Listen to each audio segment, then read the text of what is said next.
Bismillahirrahmanirrahim. Dear students, it is our lecture number 4 in the subject of business communication and report writing, BCom Part 2. Well, the topic is kinds of communication.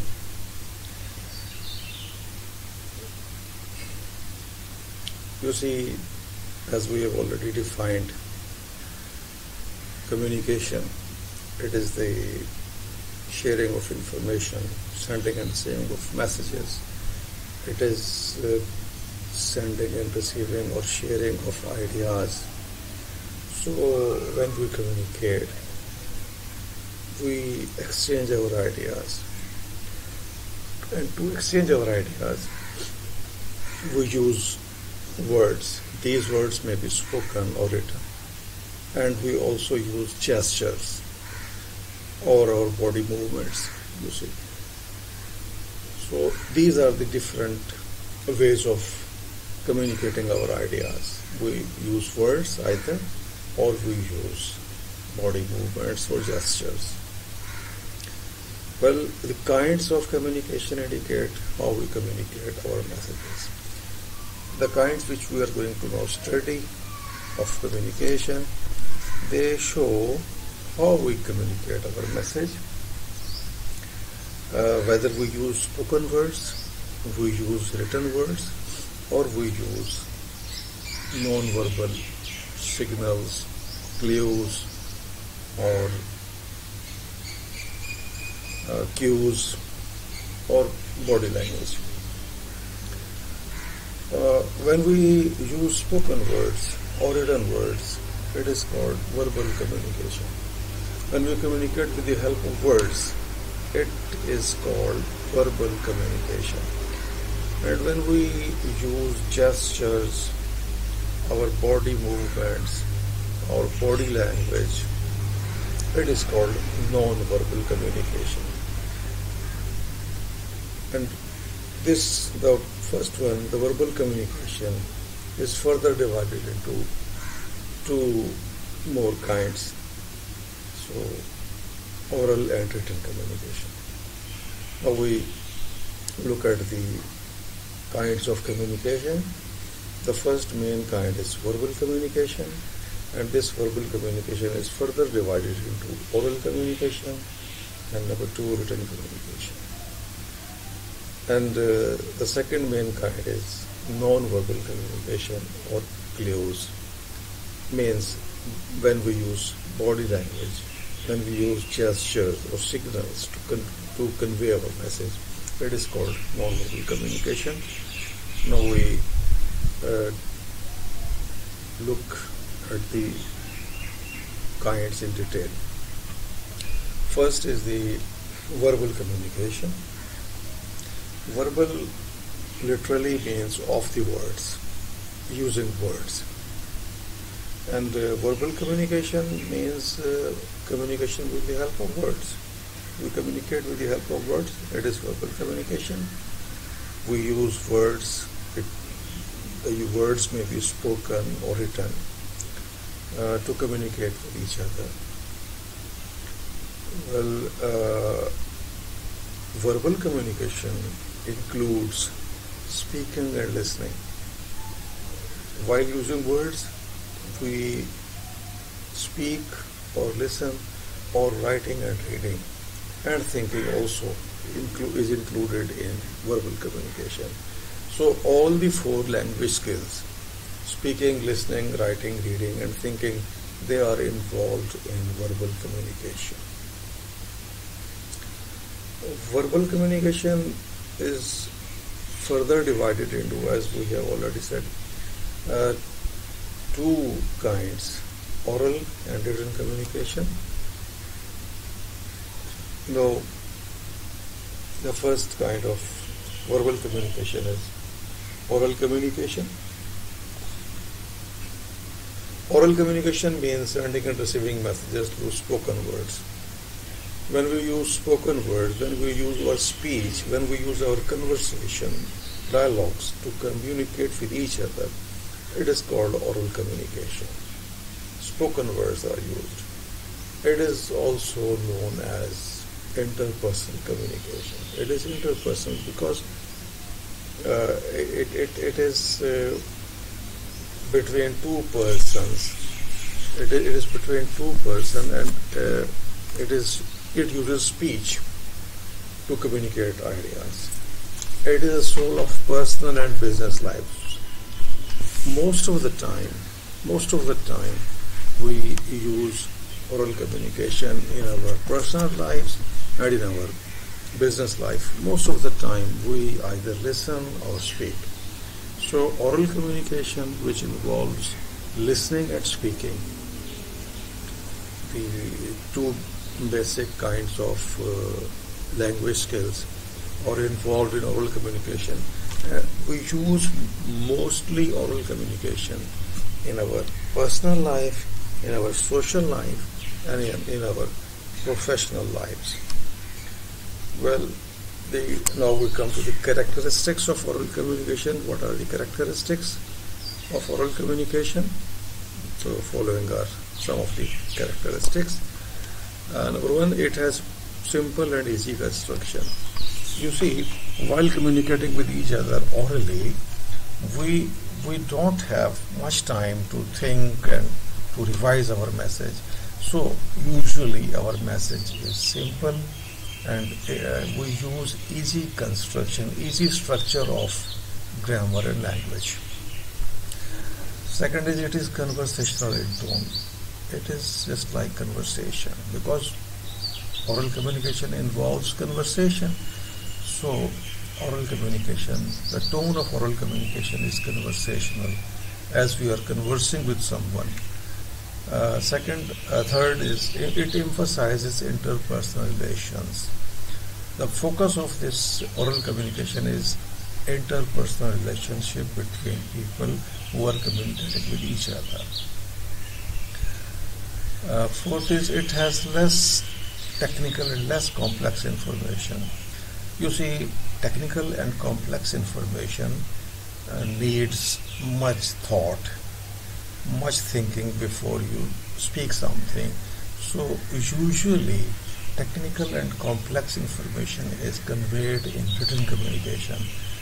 So the oral communication is less technical and less complex, because in oral communication you have flow, you have fluency, and in conveying technical or less complex information, you don't have that much flow, or you don't have that much fluency of expression. Well, it has no permanent record. When you speak something, it disappears immediately, even if you record it. Usually, oral communication has no permanent record. It is flexible in nature. It can be adapted to the situation. For example, you come to address some people, you want to talk to some people or somebody, and when you reach there, the situation is different from what you expected earlier. So you can change your oral communication. It is flexible. You can simply mold it or adapt it to the situation. But once you have written down something and sent it to the receiver, you cannot change it. So it is flexible and you can change it according to the situation. Next, both environment and person play a role in it. Here you see, environment is important, because when you are communicating orally in an environment that is conducive, that is helpful for both the sender and receiver, communication will be good. But if the environment is not favorable, you are having you are having much cold or much hot, then what happens? Your communication is affected, and the person's mood, the person's views, or certain his preferences, they play a role in oral communication. last characteristic is it is less formal. It is the formal communication is not used usually orally. Formal is usually written down, and it is less formal communication. Methods of oral communication. For internal communication. Internal communication means communication within the organization. When you are communicating with the people of your own organization, it is called internal communication, and you may adopt following methods of oral communication for internal communication. You may have face-to-face discussions, giving or receiving instructions, interviews, talking to clients, etc. These are the examples. You can use intercom to communicate, you can use telephone, meetings, conference, presentation, you can use cell phones. So these are different methods of oral communication inside the organization when people of the same organization are communicating with each other. For external communication, it is communication outside the organization when you communicate with the people of other organizations or with the people, with the public at large. Then it is external communication.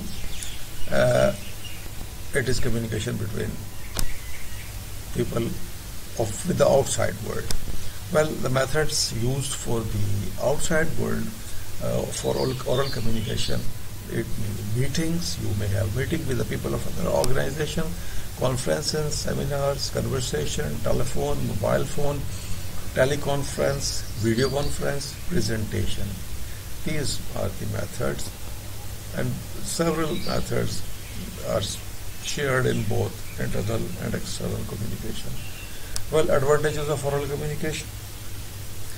So these are the following the advantages of oral communication. It is immediate. Oral communication is immediate. It saves time. You simply talk to person, talk to the receiver immediately, or you telephone him and you convey your message. It is time saving communication. It is also possible to get quick feedback when you are communicating with the receiver, either face to face or on the phone. You get quick feedback. You get quick response of the receiver. So quick feedback is very important. It is flexible and can be changed if necessary. As we have already said, seen that in the characteristics that it is flexible and can be changed. It is simple. It is simple in nature. It is simple. It uses simple construction. It uses simple sentences. It is also suitable for larger number of people. You can simply address a large number of people orally. So it is suitable. Speech, lecture are the examples of this sort of thing. Disadvantages of oral communication. There are some disadvantages. Its main disadvantage is the risk of message distortion. The risk of message distortion. When you communicate orally, the message travels from one person to the other person, then from other to the other person. So message simply when travels far away, so there is a risk of distortion of the message. The message may be changed. The message may be the message received to the 10th or 11th person may be somewhat different from what you actually said, what you actually conveyed. It has no permanent record. Oral communication has no permanent record. Once you have said something, it disappears. It is often less concise. Oral communication, you see, is situational. So you try to explain things. You try to elaborate things. So it becomes lengthy. It becomes less concise. Misunderstanding may arise as it is not prepared carefully as a written message. Well, you simply talk to the person either on the phone or face to face. You are speaking and you are also collecting and arranging your thoughts.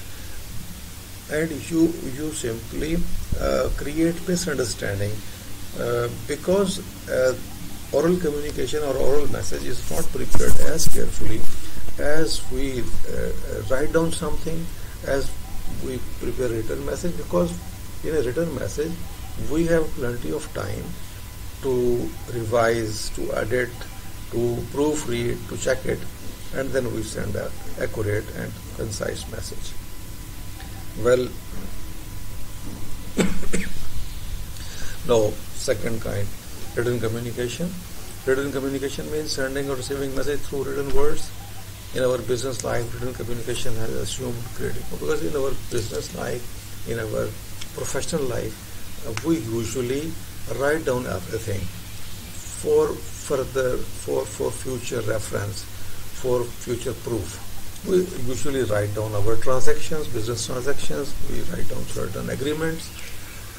All the business firms rely more on written communication as it provides a permanent record. It becomes a permanent record and resolves matters in case of legal complication. When there is some legal complication, when there is some difference, then it solves the problems. Letters, memorandums, emails, faxes, telexes, and reports are the main forms of written communication. Characteristics of written communication. So these are the characteristics. It is a permanent record. Okay, once you have written down some message, it becomes a record both to the sender and to the receiver. It is more formal than oral communication. Because you have time to think about the message you write down, it becomes formal. It is more formal. Its feedback is delayed. It uses longer sentences and complex structures. So usually you have time for thinking, so you use longer sentences, and the structure of the sentences becomes complex. It is used to convey long and complex messages. Usually long and complex and technical messages are conveyed through written messages. The appearance of stationery is more important than that of a person. In oral communication, the appearance of person was important, but here the appearance of stationery is important. It emphasizes content. Here the person or the environment is not emphasized. Here the content which you want to convey, the message, actual message matters a lot. Methods of written communication. For internal communication: memo, report, staff newsletter, meeting minutes, internet, forms, questionnaires, fax, notice, emails, graphs, charts. These may be used as methods of written communication inside the organization. And for outside the organization, when you communicate with the outside world, then following are the methods of written communication. For external communication: letter, report, fax, notice, customer newsletter, forms, questionnaires, leaflet, brochure, internet, email, press release, invitation. These are the methods of written communication for external communication. Advantages of written communication. The major advantages of written communication are as follows. It has a permanent record. Once you have written down something, it becomes a record. It is well planned and well prepared. You have time to prepare it, so it is well planned and well prepared. It is used to convey long and complex messages. Usually, long and complex messages are written down and sent to the receivers. The cost in it is relatively low, because when you are having some speech or you conduct a lecture, all the people, they must come to some place, and it involves cost. But once you write down some message, you may send it through postal service, or you can use email. The cost is relatively low from oral communication than that of the oral communication. It may be sent to various people at the same time. You may send it at the same time to various people. It is disadvantages of oral written communication. The major disadvantage of written communication are given here. It is time consuming because you need a lot of time to prepare a good and effective written message. Its feedback is delayed. You receive the response of the receiver after some time, or sometimes there is no feedback at all. You send a written message, but you never receive any reply from the receiver. It is costly in terms of money and man-hour.